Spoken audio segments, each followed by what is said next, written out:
SlyMedia TV, building bridges. Mahere, just to say that there's no main address to be made by myself, but just to appreciate members of the press for attending at such a short notice. We had no intention to have this press conference. As you are aware, this afternoon I voted in Kwazana. I was so humbled. The level of support from the people is overwhelming, but also humbling. But what is disturbing for us is that we had hoped that we would have a normal election. The election has not been normal. I think the chief election agent has already indicated to you what our complaints and concerns are. In fact, I'm sure they told you that they approached ZEC, but ZEC seems to be either weak, incapable, or out of capacity to deal with the issues that are supposed to be dealt with. Because those issues that were raised have not been addressed by ZEC, and is a cause for concern. ZEC seems to have confirmed our fears that they will probably fail to pass the credibility test, the professionalism test, the independence test, and the constitutionality test, and more importantly, the non-partisanship test, because we don't expect ZEC to pitch camp with any side of the fighting or competing sides in this election. The fact that they've targeted Harare, the fact that they've targeted Bulawayo is an indication that they are scared of people in the urban areas. They are scared of citizens in the urban areas. And if you look at the number of voters in Harare, you are talking of over 1.2 million registered voters who, in the main, have been disenfranchised.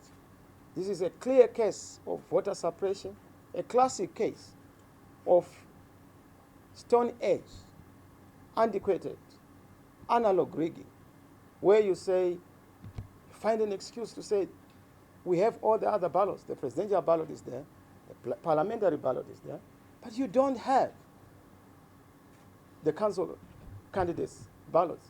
This is in Harare, where the ballots are being printed.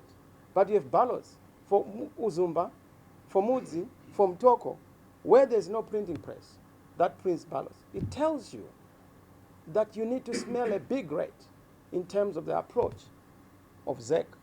And ZEC is not alone. It has handlers. And it is those handlers who are afraid of the imminent verdict of the people. That verdict is being contaminated, adulterated, because the people have spoken. Across the country, people are clear that they want change, and they support us. I mean, you can see that ZANU PF are very desperate. They are rattled. They did not start today. They did it with the issue of the nomination. They did it even before the nomination, the gerrymandering in terms of the boundaries. They did it even with double candidates, connivance to impose double candidates on the Triple C. What they tried to do in Bulawayo when they intended to withdraw and remove our 12 members of parliament. And now what you are seeing is an escalation of those antics and tactics. Tactics of desperation, tactics that are deliberate, that are shameless, and tactics that are done by people who are in trouble. They have no mandate to govern this country. So they've plunged this country into a crisis. Starting from tomorrow, there's no government in Zimbabwe. Mr. Mnangagwa can claim, but he's not the president of this country, legally and constitutionally. So the country is being driven into a crisis, a constitutional crisis, a political crisis, and an electoral crisis. But we've said, and I must thank the citizens for soldiering on. They are still in the queues. And we are encouraging all the citizens, wherever you are, if you have not cast your vote, make sure you cast your vote.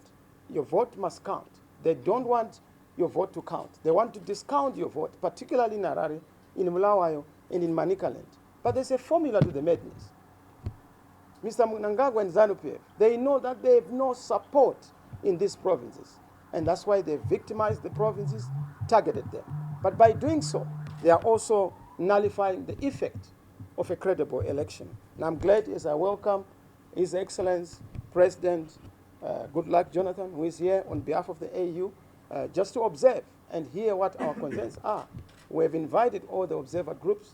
That is the norm, that is the standard, and I'm glad that they are taking note of our very well considered concerns. So yes, my message to Zimbabwe, we are receiving reports from across the country. What is shocking and surprising is that in the rural areas, it was not a vote. They were commandeering people, but our people were very vigilant. They had this thing that they called the exit poll survey, which is unheard of. Even in banana republics, they don't do such things. But Mr. Mnangagwa has scored the first. In this one, he has defeated Mugabe in all his weaknesses and mistakes. He has gone a notch higher. And we are not going to accept that nonsense. People's votes must count. The citizens' votes must count. The voice of the citizens must count. So yes, we're going to take our opportunity overnight to receive reports, to assess the situation in the country, and inform the country on the direction we are going to take. We are not going to allow Mr. Mnangagwa to try and repeat a 2018 on the citizens of Zimbabwe. So my message to Zimbabwe is to encourage Zimbabweans to stay on course, to be vigilant, to wherever you are. I know that some of you are sick, you have ailments, but this is the last hurdle. If you have waited for 43 years, what's so special about the night? Endure. We are going to enjoy. We are going to celebrate. There is going to be the people's will and the citizens' will in this country. And I've always said, God is in it. God's way and God's will shall be fulfilled. And there's going to be celebration in this country because the people want change. The people want a new government and a new leader. I want to thank you. So I'll take any questions, if you have any questions. Thanking our teams who are doing a fantastic job to receive reports on what is happening across the whole country. I thank you. Yes.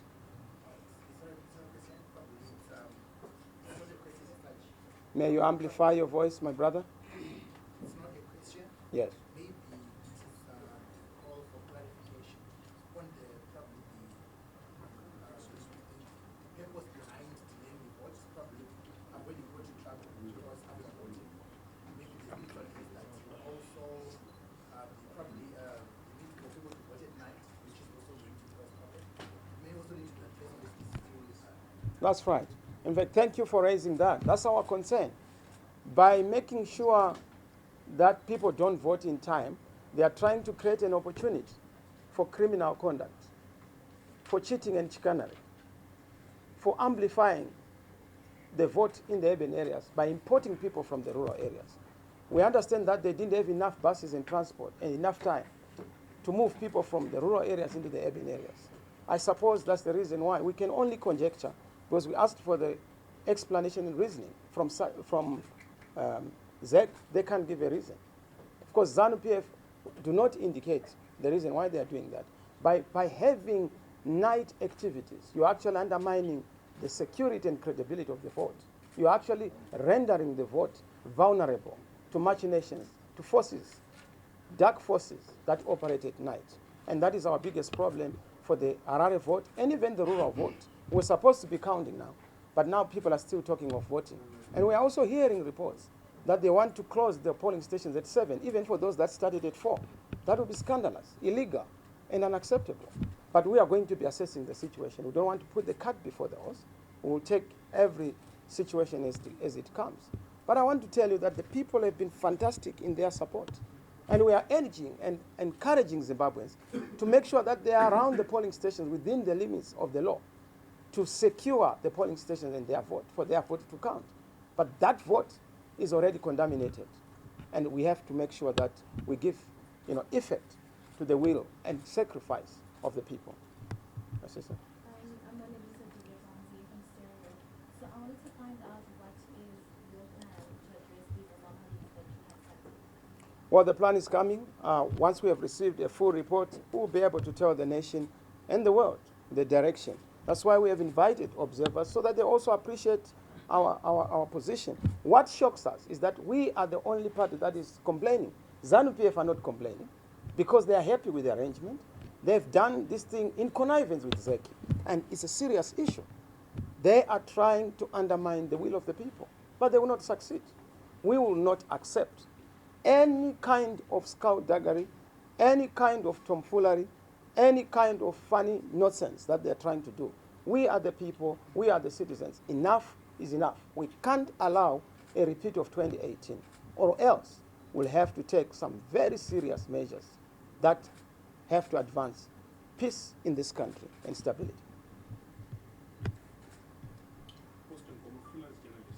Under these circumstances, how confident are you that this election is going to produce a credible outcome?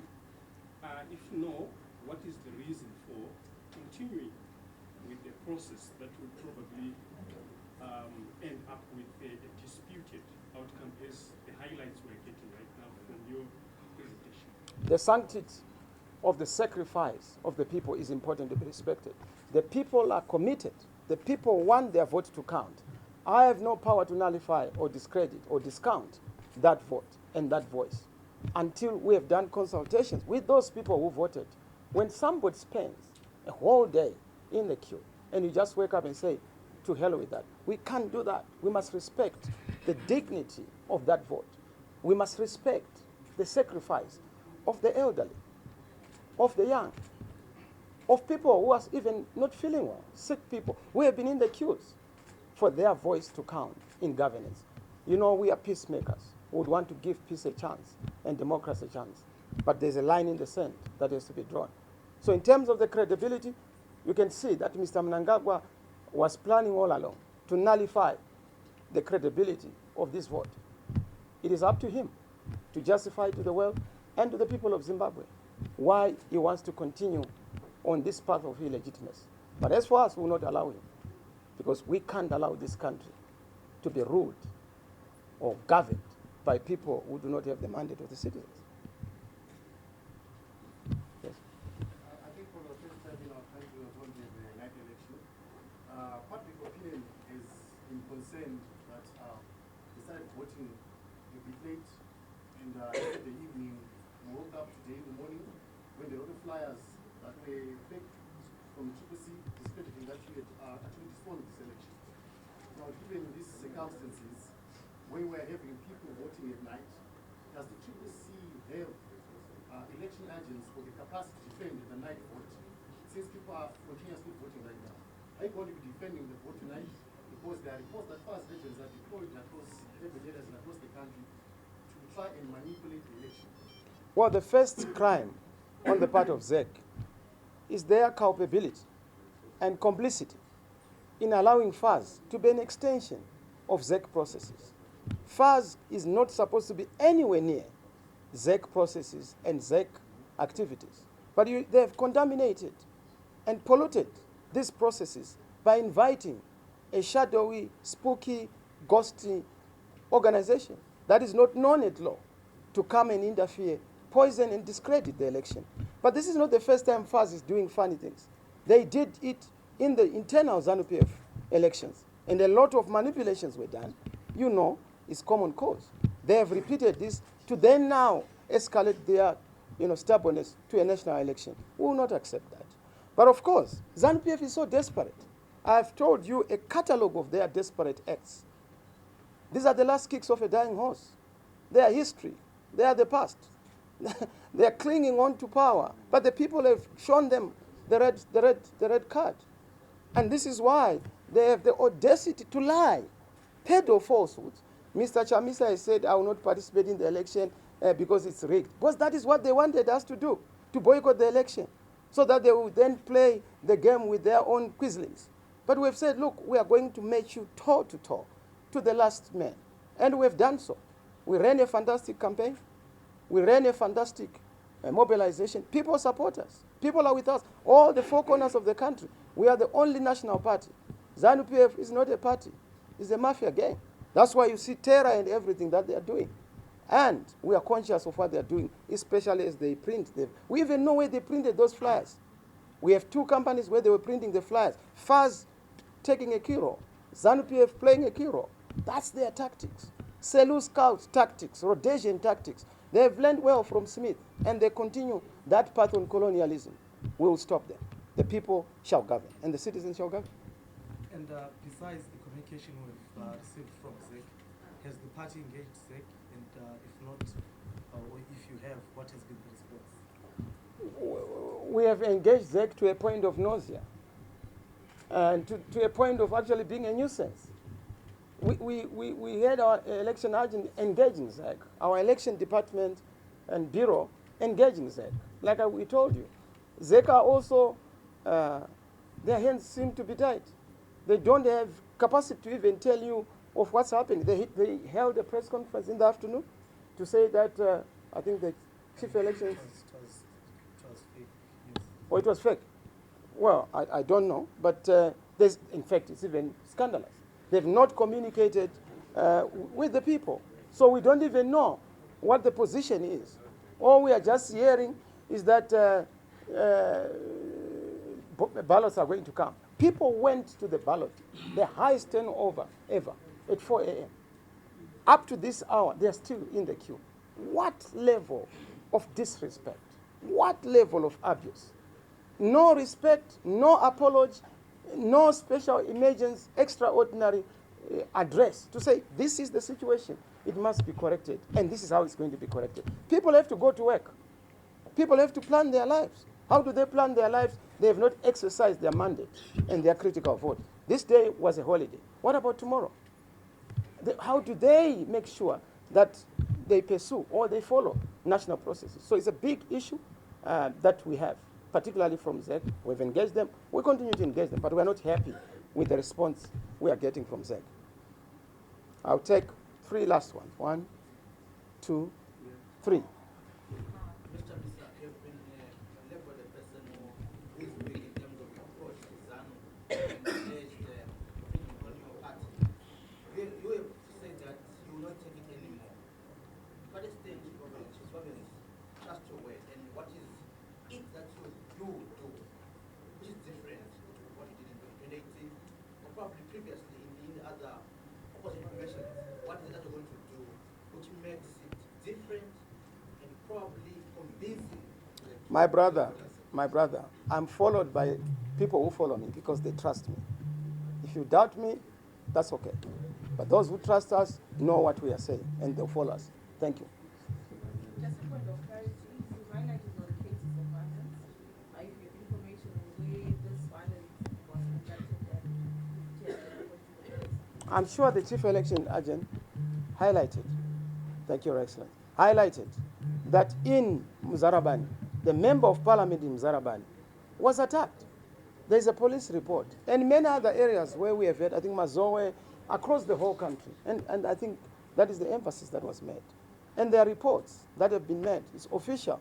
This is not conjecture, you know. And people have been terrorized in the rural areas. You know, those poor exit poll stations are terror stations.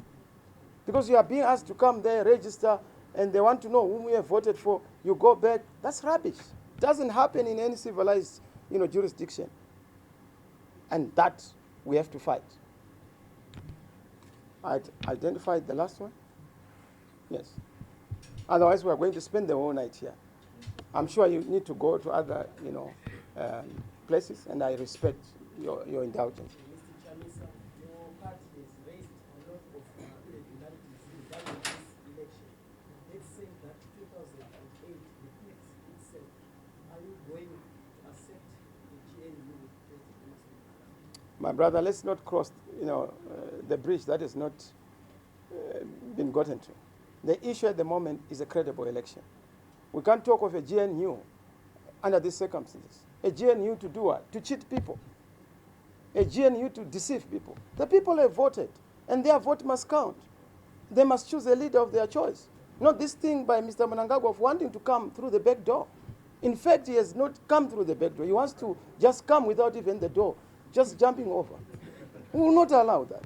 He knows that he doesn't have the support of the people, but he wants to reproduce himself. Almost what we were fighting against under Mugabe is now a Mugabe times 2. Maybe, you know, young people, you say Mark II Mugabe. We don't want Mnangagwa to be in that kind of a thing. Let us respect the will of the people. When the people have decided, let's respect their decision. That is our plea, and that is our request. My brother, I'll say last and very last, then we're done. You know, I'm just trying to democratize, you know. Mr. Chamisa, you seem to be very sure about the outcome and how bad the situation is. Do you have some alternative suggestions on how we are going to deal with this situation according to how you have clearly expressed yourself?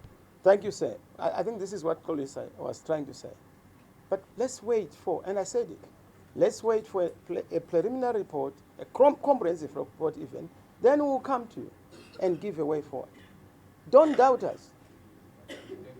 You know, if you want to understand our weight and our salt, ask ZANU PF. Look at the investment that they're putting into fighting us. The resources will tell you that we are no meek mouse. You know, nobody deploys this kind of force against weak people. They know our true worth, and they know that we mean business.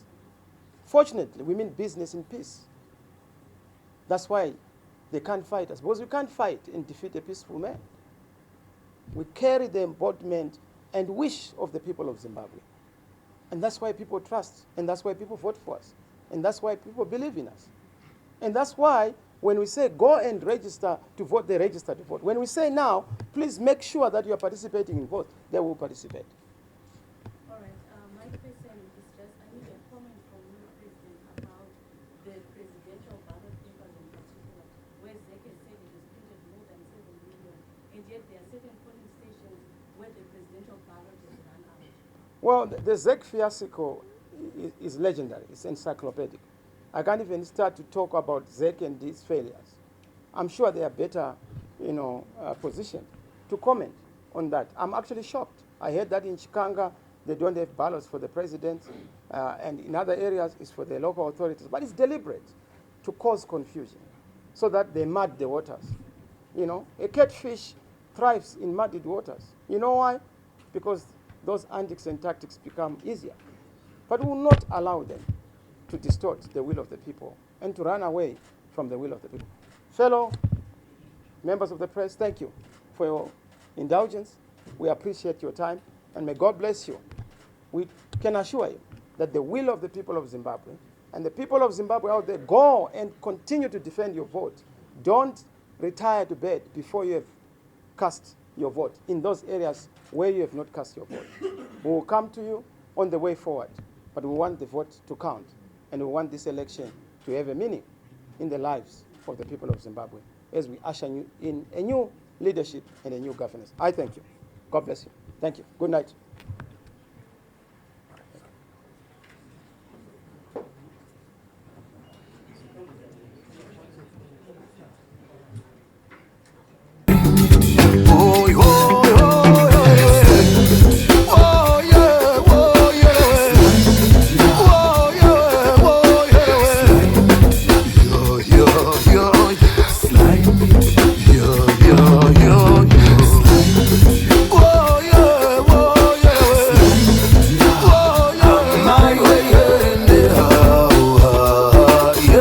Sly Media TV,